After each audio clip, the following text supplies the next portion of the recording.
Hi, welcome to love talkies. ప్రేయసి రావే episode 32 finale episode. వసుమతికి heart attack వచ్చిందని తెలియగానే కంగారుగా జై దగ్గర నుండి వెళ్ళిపోతుంది శృతి. ఇంతలో చేతిలోని ఫోన్ నుండి ఇంకా శ్రవంతి మాటలు వినిపిస్తూ ఉండడంతో హలో అన్నాడు జై. హలో, మీరు జై కదా అని అడిగింది శ్రవంతి. ఒక క్షణం ఆశ్చర్యంతో ఎస్, బట్ నా పేరు మీకెలా తెలుసు అని అడిగాడు జై. మీ పేరే కాదు, మీ గురించి మాకు అంతా తెలుసు. కానీ మీకు ఒక విషయం తెలీదు. అదేంటంటే మహిత మిమ్మల్ని నిజంగా లవ్ చేసింది. అది మీతో చెప్పడానికి కొన్ని రోజుల క్రితం ఒక ఈవినింగ్ మిమ్మల్ని మీట్ అవ్వడానికి వచ్చింది. ఆ తర్వాత ఏమైందో తెలీదు, కానీ ఇన్ని రోజులు అది కనిపించకుండా పోయింది అని చెప్పింది శ్రవంతి.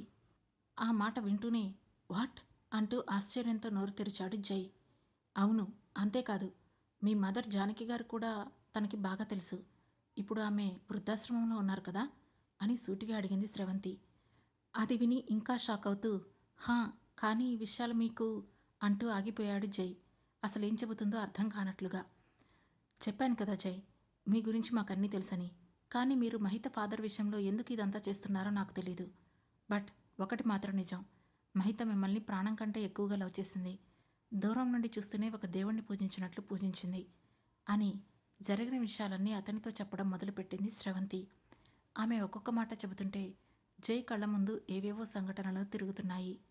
దాంతో అప్పుడే జైకి అర్థమైంది, ఆ రోజు అతన్ని రౌడీ కత్తితో పొడవడానికి వస్తే శృతి తన ప్రాణాల్ని కూడా లెక్క చేయకుండా ఎందుకు మధ్యలోకి వచ్చి తనను కాపాడిందో.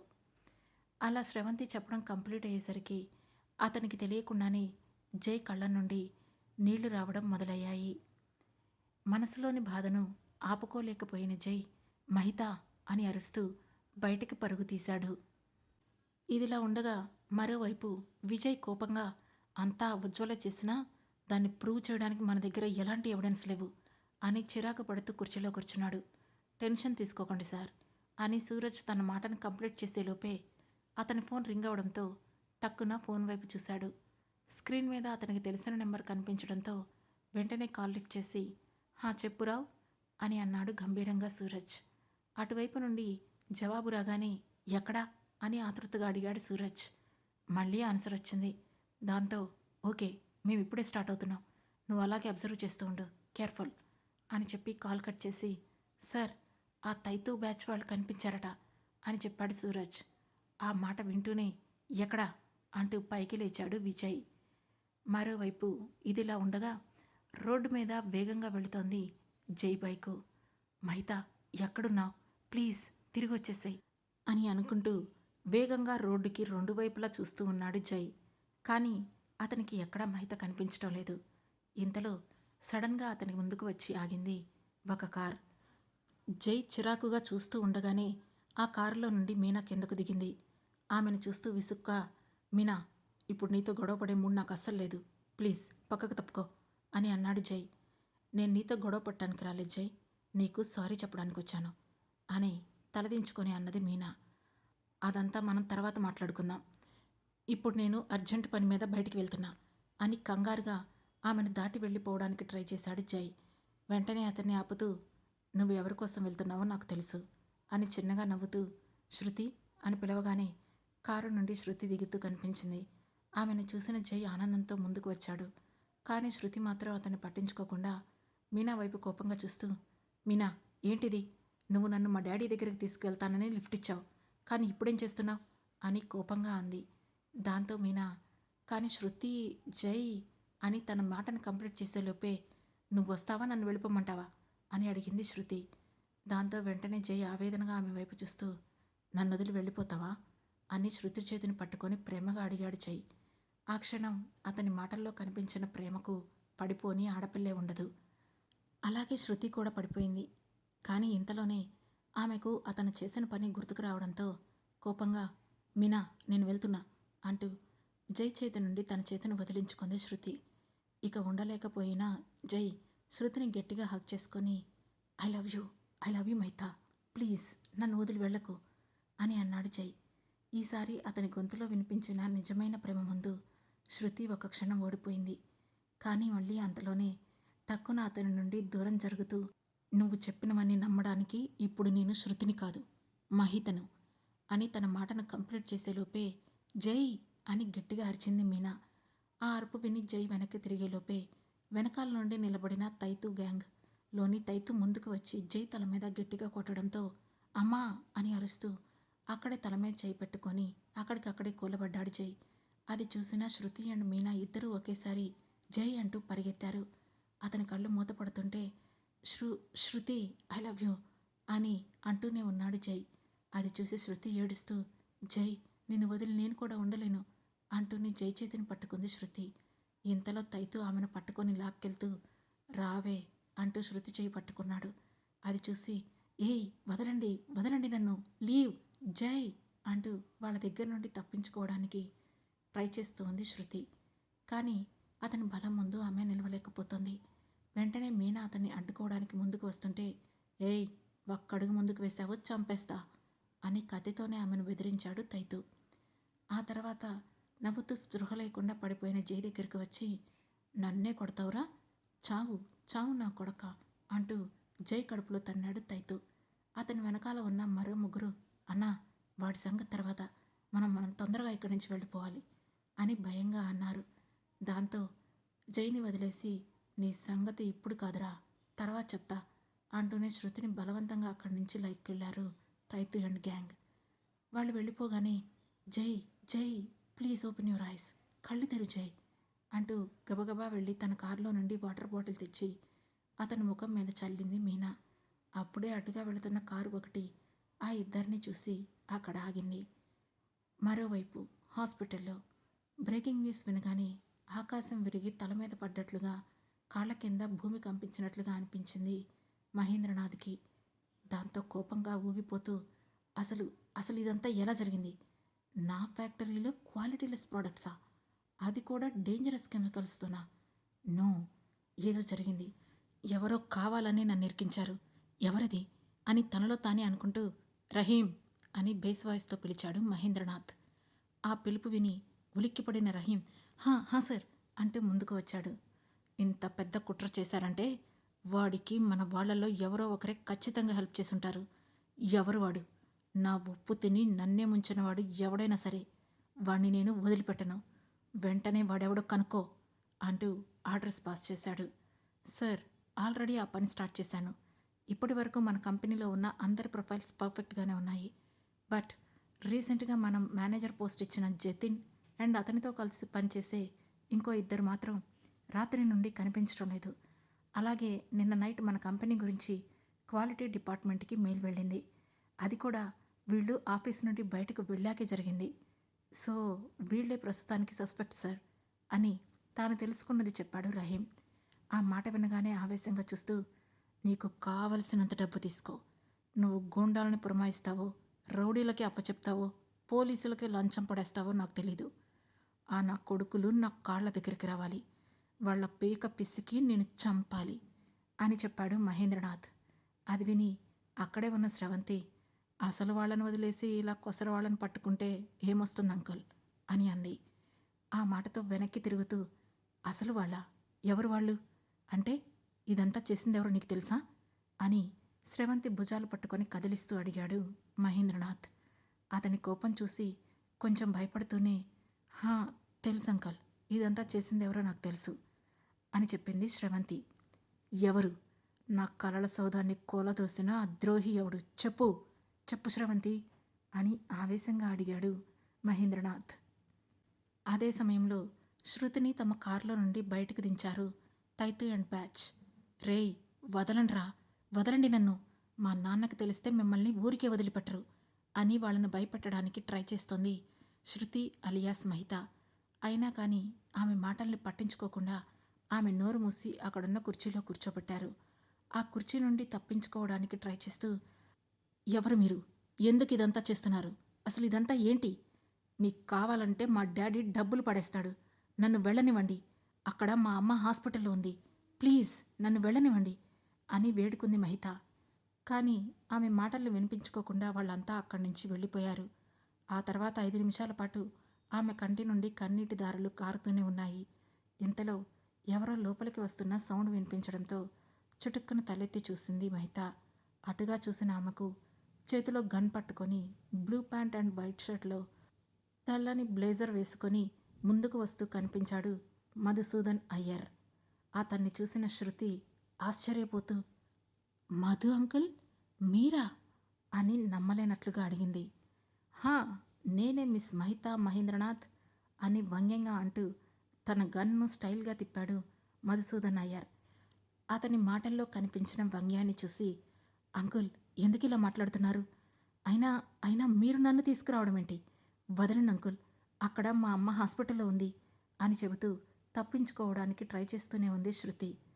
వదలడానికి కాదు నిన్ను ఇంత దూరం తీసుకొచ్చింది. ఈరోజు నిన్ను చంపి ఎలాగైనా సరే నా పగ తీర్చుకుంటాను అంటూనే మహితకు గన్ గురిపెట్టాడు మధుసూదన్ అయ్యర్. అది చూసి షాక్ అవుతూ, వాట్ అంకుల్, అసలు మీరేం మాట్లాడుతున్నారు?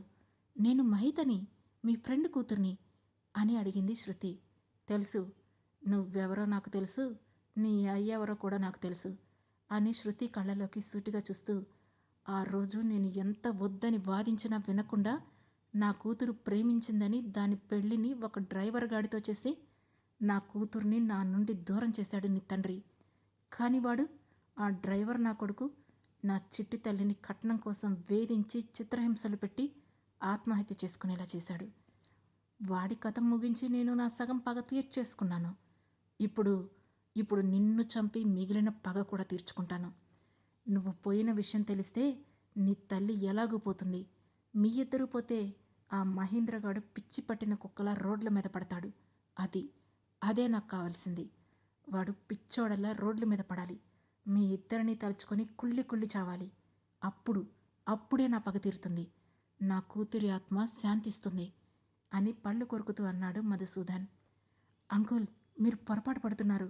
వైషు అక్కే తన ప్రేమ విషయం నాన్నతో చెప్పి పెళ్లి చేయమని రిక్వెస్ట్ చేసింది.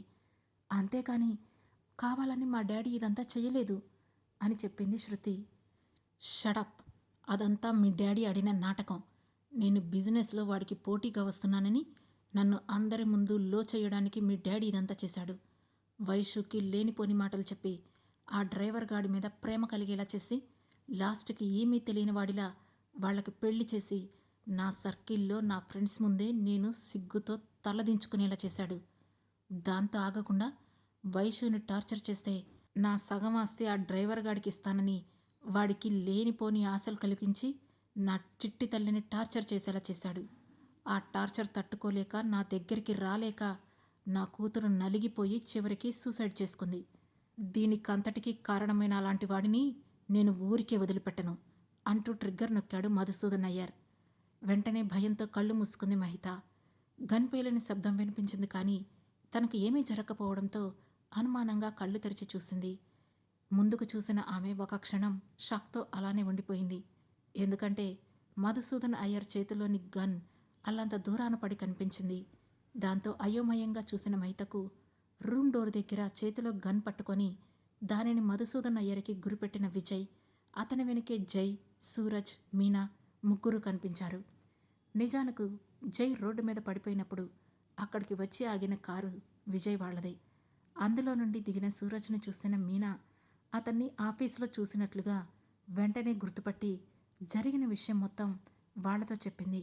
వాళ్ళు వెంటనే జై, మీనాలతో పాటుగా స్పాట్కి చేరుకొని మహితకు బుల్లెట్ తగలకుండా కరెక్ట్ టైంకి ఆపగలిగారు.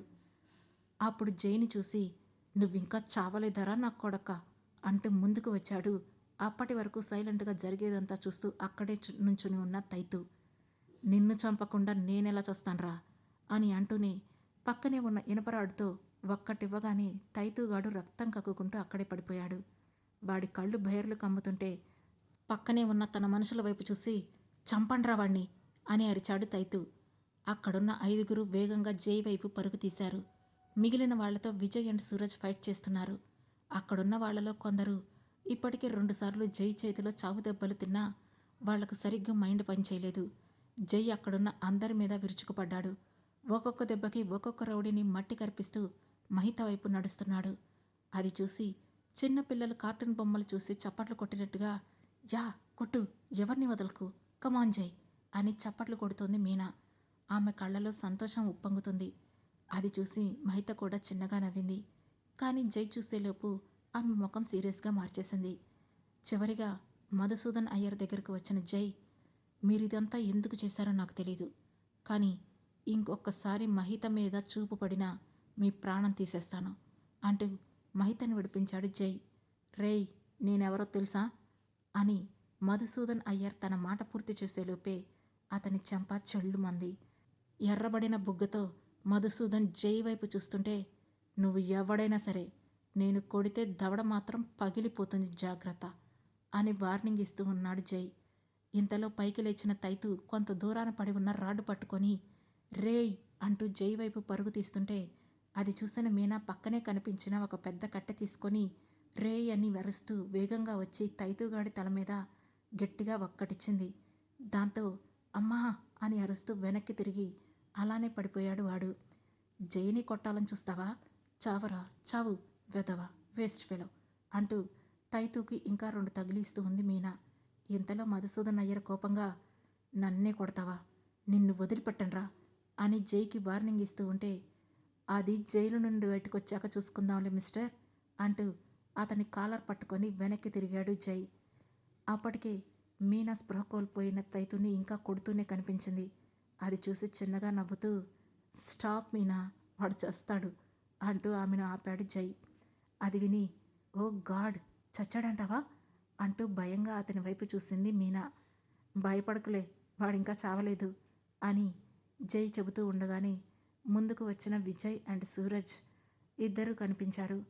కోపంగా మధుసూదన్ అయ్యర్ చేతిని పట్టుకొని, మీరు ఇక వెళ్ళండి జై, ఇతని పని మేం చూసుకుంటాం అని నవ్వుతూ అన్నాడు విజయ్. థ్యాంక్స్ విజయ్ అని జై అంటుంటే వాళ్ళను పట్టించుకోకుండా అక్కడి నుండి బయటకు వచ్చింది మహిత. అది చూసి మీనా చెవిలో ఏదో చెప్పాడు జై. దాంతో ఆ తర్వాత ఆ ఇద్దరిని తన కారెక్కించుకొని అక్కడి నుండి హాస్పిటల్ వైపు పోనించింది మీనా. కాసేపటికి మీనా ఒక క్షణం ఏదో ఆలోచించి పక్కనే ఉన్న సూపర్ మార్కెట్ దగ్గర కారు ఆపి, ఒక 2 minutes మహిత, ఇప్పుడే వస్తా అంటూ కారు నుంచి బయటకు దిగింది.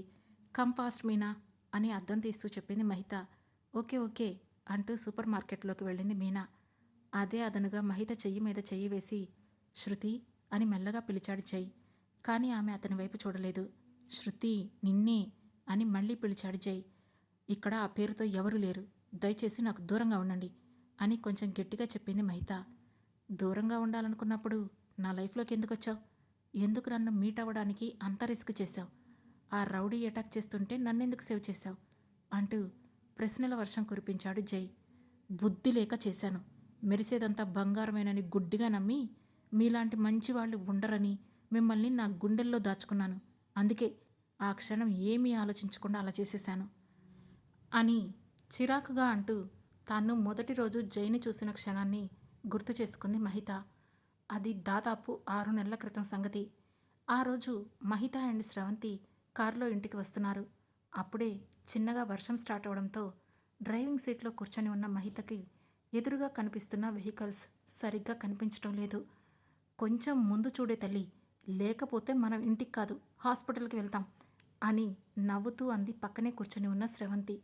నా డ్రైవింగ్ స్కిల్స్ మీద నీకు అంత డౌట్గా ఉందా? సి, నా టాలెంట్ ఏంటో చూడు అంటూనే స్పీడ్ పెంచింది మహిత. అప్పటికే వర్షం కొద్ది కొద్దిగా ఎక్కువ అవుతూ ఉండడంతో గ్లాస్ మీద పడుతున్న తుప్పర్లు పెరుగుతూ ఉన్నాయి. మహి, నేనేదో మాట వరుస కన్నానే, దాన్ని నువ్విలా పర్సనల్గా తీసుకోవాలా? ప్లీజ్ స్లో డౌన్ అని స్రవంతి చెబుతూ ఉంటే, ఓడిపోయావు అని నవ్వుతూ ముందుకు చూసిన మహిత వెంటనే హే నో అని పెద్దగా అరుస్తూ సర్రున బ్రేక్ కొట్టింది. కానీ అప్పటికే చాలా లేట్ అయింది. ఎందుకంటే స్పీడ్గా వచ్చిన ఆ కారు ఎదురుగా ఉన్న వెహికల్ను గుద్దేసింది. లక్కీగా వీళ్ల కారుకి అంతలా ఏం కాలేదు, కానీ వీళ్ల కారు తాకడంతో ఎదురుగా ఉన్న వెహికల్ బోర్లా పడిపోయింది. వీళ్ళు చూస్తూ ఉండగానే ఆ వెహికల్ నుండి కొన్ని పిల్లల అరుపులు వినిపించడంతో ఓ నో అనుకుంటూ టక్కున బయటికి దిగింది స్రవంతి. ఇంతలో ముందుకు చూసిన ఆమెకు అక్కడికి ఎవరో ఒక వ్యక్తి పరిగెత్తుకుంటూ రావడం దూరంగా కనిపించింది. దాంతో ఓ గాడ్ అనుకుంటూ తలపట్టుకుంది స్రవంతి. అదే సమయంలో కొంత దూరం నుండి పోలీస్ జిప్ సైరన్ కూడా వినిపించడంతో స్రవంతికి భయమేసింది. దాంతో ఒక క్షణం ఆలోచిస్తూ, ఒకవేళ ఇప్పుడు ఇది పెద్ద ఇష్యూ అయితే నేను నా లైఫ్లో నా గోల్ రీచ్ అవ్వలేను, లైఫ్లో మళ్ళీ నాకు ఆ ఛాన్స్ రాదు అని మనసులోనే అనుకొని అప్పుడే కారు దిగుతున్న మహితను అడ్డుకొని, మహి కిందకి దిగొద్దు, పద లోపలికి పద, గో అంటూ బలవంతంగా కారులోనే కూర్చోబెట్టింది శ్రవంతి. కానీ వాళ్ళకి అంటూ మహిత ఆపడానికి చూస్తుంటే వాళ్ళకి ఏం కాలేదు, నథింగ్ టు వరీ అని కారు డ్రైవింగ్ సీట్లో కూర్చొని కార్ స్టార్ట్ చేసింది శ్రవంతి. ఇంతలో అక్కడికి పరిగెత్తుకుంటూ వచ్చిన దూరం నుండి కనిపించిన ఆ వ్యక్తి, hello excuse me, stop the car, కొంచెం హెల్ప్ చేయండి అంటూ బయట నుంచే అరిచాడు. కానీ అతని మాటలు పట్టించుకోకుండా శ్రవంతి కారుని ఫాస్ట్గా పోనించింది. వర్షం ఎక్కువగా ఉండడం కూడా వల్ల అతను కూడా వీళ్ళ కార్ నెంబర్ను సరిగ్గా చూడలేకపోయాడు. కానీ మహిత మాత్రం బాధగా, please stop the car Sravanthi, మనం అతనికి హెల్ప్ చేయాలి అని అంది. ఉఫ్, సైలెంట్ అని పక్కకు చూపించింది శ్రవంతి. ఇంతలో అటుగా చూసిన మహితకు తమ పక్క నుండే వెళుతున్న పోలీస్ జీప్ కనిపించింది. అప్పుడు శ్రవంతి, ఇప్పుడు గనక మనం ఆగితే కోర్టు కేసులు అని రచ్చరచ్చ అవుతుంది. అప్పుడు నా అబ్రాడ్ మీటింగ్ డెఫినెట్గా క్యాన్సిల్ అయిపోతుంది. అదే జరిగితే నా లైఫ్లో ఒక బిగ్ ఆపర్చునిటీని కోల్పోతాను. ప్లీజ్ మహిత, ఈ ఒక్కసారికి నా హెల్ప్ చేయి మహి అని బాధగా అడిగింది శ్రవంతి. కానీ అక్కడ అంటూ మహిత ఏదో చెబుతూ ఆగిపోయింది. ఇప్పుడు ఆమెకు భయంతో నోటమాట రావడం లేదు. ఆ వెహికల్లో ఉన్న వాళ్ళని తలుచుకోగానే ఆమె మనసు బాధతో నిండిపోయింది. నో, ప్లీజ్ దేవుడా, వాళ్ళకేం కాకుండా చూడు అని టెన్షన్గా దండం పెట్టుకుంది. అది చూసిన శ్రవంతి, డోంట్ వరీ మహి, వాళ్ళకేం కాదు, అతను చూసుకుంటాళ్లే అని ధైర్యం చెప్పింది. కానీ ఆమె వైపు చూడకుండా డోర్ నుండి బయటకు చూస్తూ ఉండిపోయింది మహిత. అప్పుడు ఆమె కళ్ళ ముందు ఆ వెహికల్ కూలిపోవడం, దాని నుండి వినిపిస్తున్న పిల్లల అరుపులు, ఇవే వినిపిస్తూ ఉన్నాయి. శ్రవంతి ఆమెను కదిలించలేకపోయింది. ఆ తర్వాత ఎవరికీ డౌట్ రాకుండా కారును రిపేర్ చేయించి కొన్ని నిమిషాల్లోనే మహేంద్రనాథ్ ఇంటికి చేరుకున్నారు ఆ ఇద్దరు. కారు దిగి హాల్లో ఉన్న వసుమతిని పట్టించుకోకుండా తన గదివైపు నడిచింది మహిత. అది చూసి, శ్రవంతి ఏమైంది, మహిత ఎందుకు అలా ఉంది అని అనుమానంగా అడిగింది వసుమతి. ఏం లేదంటీ, చిన్న గొడవ, కొంచెం అప్సెట్ అయింది అని మ్యాటర్ దాటేసి, మీరేం టెన్షన్ పడకండి ఆంటీ, ఒక 2 days దాన్ని వదిలేయండి, అదే నార్మల్ అవుతుంది అని చెప్పి బయటకు వచ్చేసింది శ్రవంతి. దాంతో ఫ్రెండ్స్ మధ్యలో ఇలాంటి గొడవలు కామన్ అని అనుకొని వసుమతి ఎక్కువగా పట్టించుకోలేదు. అలా 2 రోజులు గడిచాయి. ఒకరోజు మహిత తన రూంలో కూర్చొని ఏదో ఆలోచిస్తూ ఉంటే వచ్చి ఆమె పక్కనే కూర్చుంది శ్రవంతి. ఏంటే, ఇంకా ఆ విషయం గురించే థింక్ చేస్తున్నావా అని అడిగింది మెల్లగా శ్రవంతి. అప్పుడు ఆమె వైపు తిరిగి, నాకు చాలా భయంగా ఉందే, వాళ్ళల్లో ఏ ఒక్కరికైనా ఏమైనా అయితే ఆ రిగ్రెట్తో బ్రతకడం నా వల్ల కాదు అని కన్నీరు నిండిన కళ్ళతోనే చెప్పింది మహిత. నీకు ఆ అవసరమే లేదు, ఎందుకంటే ఆ వెహికల్లో ఉన్న వాళ్ళకి ఎవ్వరికీ ఏం కాలేదు. నిన్ననే వాటి గురించి తెలుసుకున్నాను. ఆ రోజు మనం చూసిన అబ్బాయి వాళ్ళని సేవ్ చేశాడంట అని చెప్పింది శ్రవంతి. నిజంగానా, రియల్లీ అని ఆతృతగా అడిగింది మహిత. హా, నిజం. ఇక నువ్వు ఆ ఫేస్లో సాడ్ ఎక్స్ప్రెషన్స్ మార్చి హ్యాపీగా ఉండు అని నవ్వింది శ్రవంతి. ఆ మాటకు మహిత రిలాక్స్ అవుతూ, థ్యాంక్ గాడ్, దీనికి అంతటికీ కారణం ఆ రోజు అక్కడికి వచ్చిన వ్యక్తే. ఒక్కసారి అతన్ని కలిసి అతనికి థ్యాంక్స్ చెప్పాలి, అప్పుడు కానీ నా మనసు ఓకే అవ్వదు అని అంది.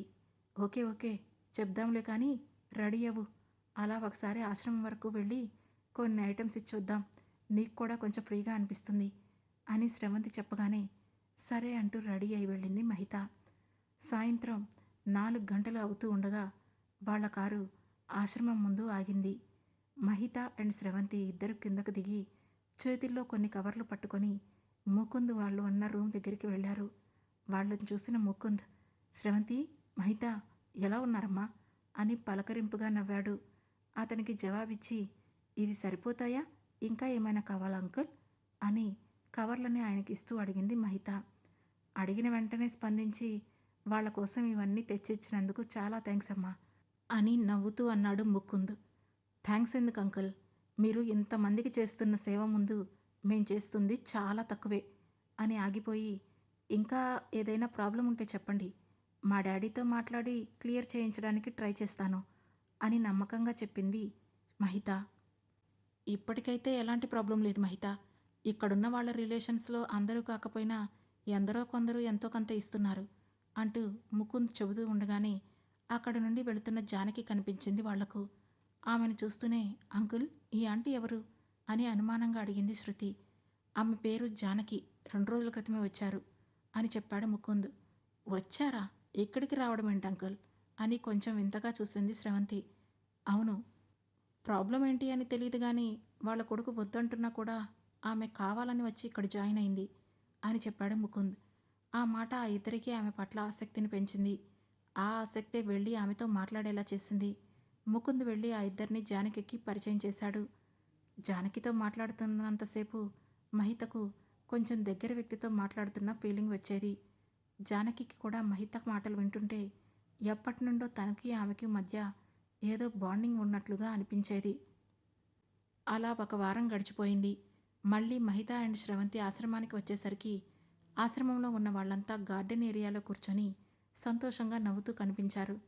వాళ్ళందరి మధ్యలో ఎవరో ఒక వ్యక్తి నిలబడి ఏవో జోక్స్ చెబుతూ అందరినీ నవ్విస్తున్నాడు. అప్పుడే ఆ ఇద్దరి చూపులు ఆ వ్యక్తి మీద పడ్డాయి.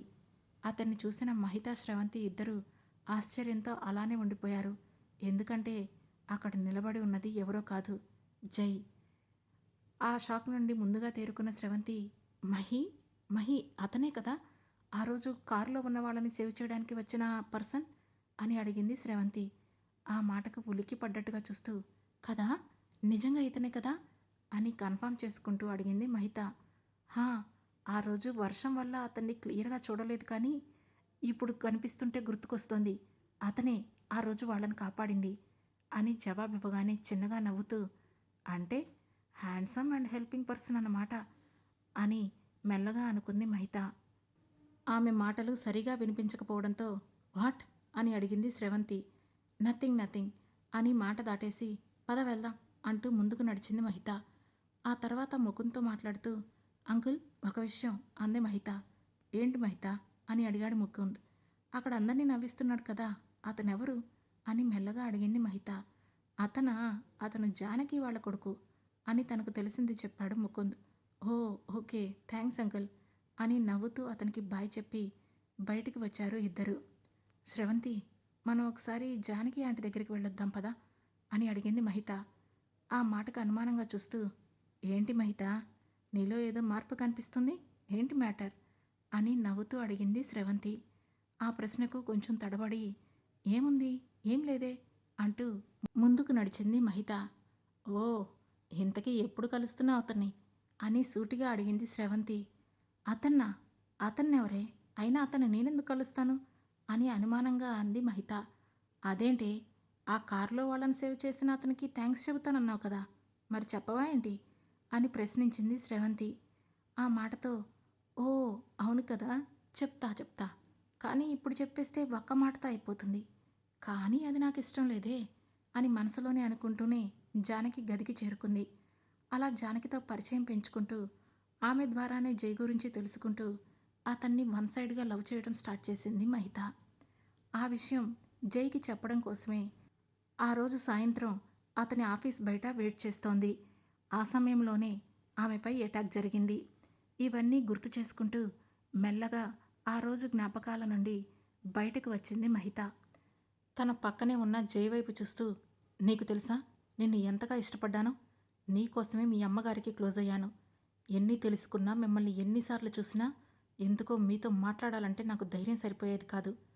మీకు థ్యాంక్స్ చెప్పి, నా ప్రేమను చెప్పి మీతో లైఫ్ పంచుకోవాలని చాలా కలలు కన్నాను అని చెప్పింది మహిత.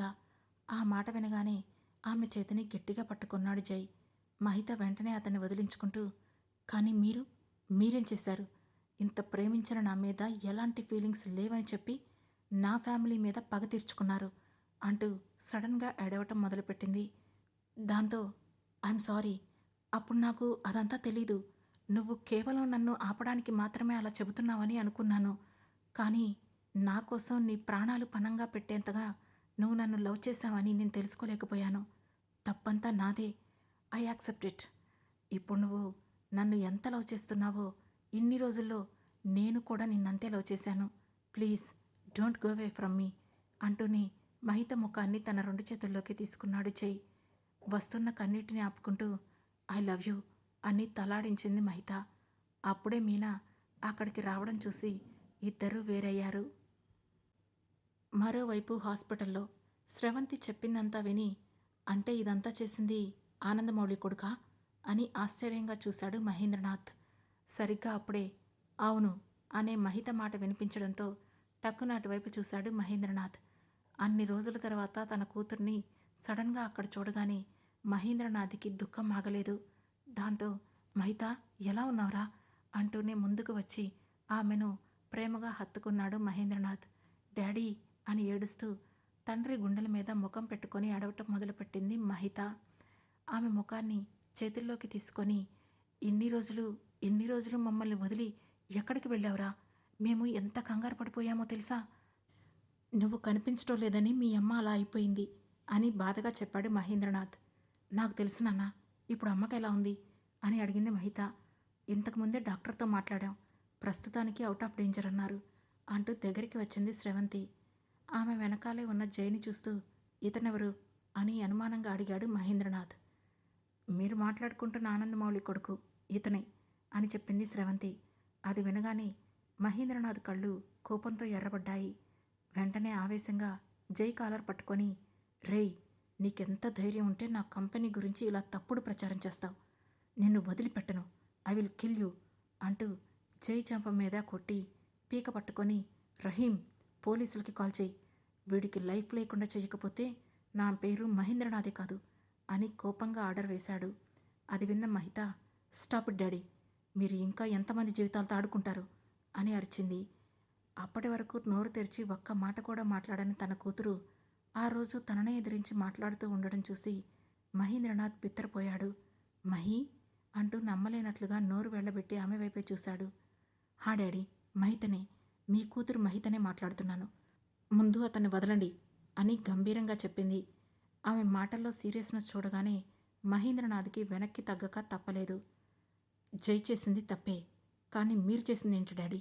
మీరు పైకి రావడం కోసం ఎంతమంది జీవితాలతో ఆడుకున్నారో మర్చిపోయారా అని మహిత అడగగానే మహేంద్రనాథ్ కోపంగా, నేనేం చేశాను మహి?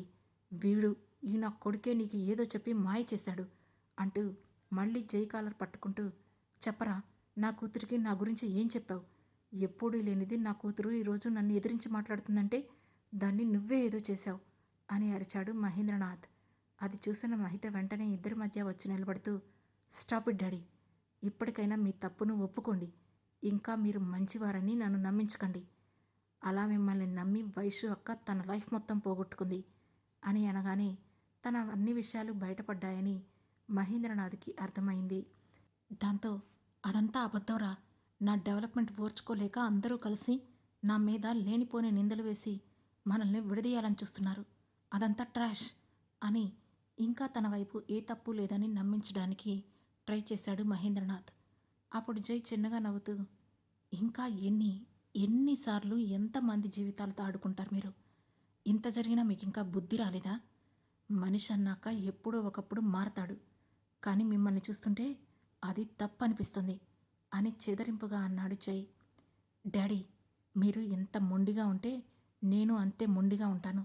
మీరు చేసిన తప్పులు ఒప్పుకొని ఎప్పుడైతే జై వాళ్ళ అమ్మకి సారీ చెప్తారో అప్పుడే నేను కూడా ఇంటికి వస్తాను అని కరాఖండిగా చెప్పి జై పట్టుకుంటూ, ఆ రోజు మా నాన్న చూపించిన అభిమానం అబద్ధం కావచ్చు, కానీ నేను మాత్రం నిన్ను నిజంగా ప్రేమించాను, ఐ లవ్ యూ అని జైతో చెప్పింది. ఐ లవ్ యూ టూ అంటూ ఆమెను హగ్ చేసుకున్నాడు జై. అప్పుడే జై తల వెనక నుండి కారుతున్న రక్తం మహిత చేతికి అంటడంతో డాక్టర్ అని కేక వేసింది. చిన్నగా నవ్వుతూనే ఆమె బొగ్గ మీద ముద్దు పెడుతూ మహిత మీదనే పడిపోయాడు జై. దాంతో కంగారుగా జై అంటూ ముందుకు వచ్చారు మీనా అండ్ స్రవంతి. డాక్టర్స్ రావడం, జైని బెడ్ పైన రూమ్కి షిఫ్ట్ చేయడం అన్నీ క్షణాల్లోనే జరిగిపోయాయి. ఆ రోజు సాయంత్రం హాస్పిటల్ బెడ్పై స్పృహలోకి వచ్చిన జైతో మాట్లాడుతూ ఉంది మహిత. అప్పుడే లోపలికి వచ్చిన స్రవంతి, మహిత, అమ్మకి స్పృహ వచ్చింది, నిన్ను చూడాలని అడుగుతుంది, ఒకసారి వెళ్ళు అని చెప్పింది. లేదు, నేను రానని చెప్పు అని చెప్పింది మహిత. వెంటనే జై ఆమెను అడ్డుకుంటూ, మహి, మీ డాడీ మీద కోపంతో మీ అమ్మకు శిక్ష వేయడం న్యాయం కాదు అని అన్నాడు. నీకు తెలియదు జై, ఇప్పుడు నేను వెళ్తే మా డాడీ ఎప్పటికీ మారడు అని అంటూ ఉండగానే, ఇక మారాల్సిన అవసరం లేదు మహి అంటూ మహేంద్రనాథ్ గొంతు వినిపించడంతో అటువైపు చూశారు ఆ ఇద్దరు. అప్పుడే ఆ ముగ్గురు దగ్గరికి వస్తున్న మహేంద్రనాథ్ లోపలికి వస్తూ కనిపించాడు. అతని దగ్గరికి వస్తుంటే ముగ్గురు సైలెంట్గా చూస్తూ ఉండిపోయారు. వాళ్ళ దగ్గరకు వచ్చిన మహేంద్రనాథ్ తన కూతురు వైపు చూసి, మహి, నువ్వు చెప్పింది నిజమే. నువ్వెన్ని చెప్పినా ఆ మహేంద్రనాథ్ మారడు. హీ నెవర్ చేంజ్ అని. బట్ ఈ మహి డాడీ మహేంద్ర మాత్రం ఖచ్చితంగా మారుతాడు, మారాడు అని కళ్ళలో నీళ్లతో అన్నాడు మహేంద్రనాథ్. దాంతో ఆ తర్వాత ఒక క్షణం జై వైపు చూసి, నేను చేసిన దానికి ఎన్నిసార్లు క్షమించమని అడిగినా తక్కువే. ఎందుకంటే నా వల్ల మీరు ఎంత బాధపడ్డారో నాకు తెలుసు. కానీ దానికి శిక్షగా దయచేసి నా కూతుర్ని నాకు దూరం చేయకు ప్లీజ్ అని చేతులు జోడించాడు మహేంద్ర. వెంటనే మహిత లేచి నాన్న అంటూ అతని చేతులు పట్టుకొని ఏడవటం మొదలుపెట్టింది. మీరు పెద్దవారు, ఇలాంటివి చేయకండి అని ఇబ్బందిగా అన్నాడు జై. మహిత ఒక్కటే కాదు, ఇప్పుడు నువ్వు కూడా రావాలి జై. ఎందుకంటే మీ నుండి తీసుకున్న దానికి బదులుగా నా కూతురిని మొత్తాన్ని నేను మీకు ఇచ్చేస్తున్నాను. ప్లీజ్ నువ్వు కూడా నాతో రా అంటూనే మహిత చేతిని జై చేతిలో పెట్టాడు మహేంద్రనాథ్. ఆ సంఘటనకు అందరూ సంతోషించి అక్కడి నుండి వసుమతి గది వైపు నడిచారు. అమ్మా, ఎలా ఉంది ఇప్పుడు మీకు అని బెడ్పై ఉన్న వసుమతిని అడిగింది మహిత. వెంటనే మహిత చేతిని పట్టుకొని ముద్దు పెట్టుకుని మహి అని ఏడుస్తూ గుండెలకు హత్తుకుంది వసుమతి. కూల్ డౌన్ అమ్మా, నేను వచ్చేశాను కదా అని ధైర్యం చెబుతూ ఆమె నుండి వేరయింది మహిత. మళ్ళీ నన్ను వదిలి అక్కడికి వెళ్ళవు కదా అని భయంగా అడిగింది వసుమతి. వెళ్ళను, ఎప్పుడు ఎక్కడికి వెళ్ళను, ఐఎమ్ ఆల్వేస్ విత్ యూ అని నవ్వుతూ చెప్పింది మహిత. కొన్ని రోజుల తర్వాత పాల గ్లాస్ పట్టుకొని గదిలోకి అడుగుపెట్టింది మహిత. ఆమె కట్టుకున్న అందమైన చీర ఆమె అందాన్ని ఇంకా పెంచుతుంటే సిగ్గుగా జై వైపు చూసింది. బెడ్పై కూర్చున్న జై, హలో శృతి. కాదు కాదు మహిత అని చిలిపిగా అన్నాడు జై.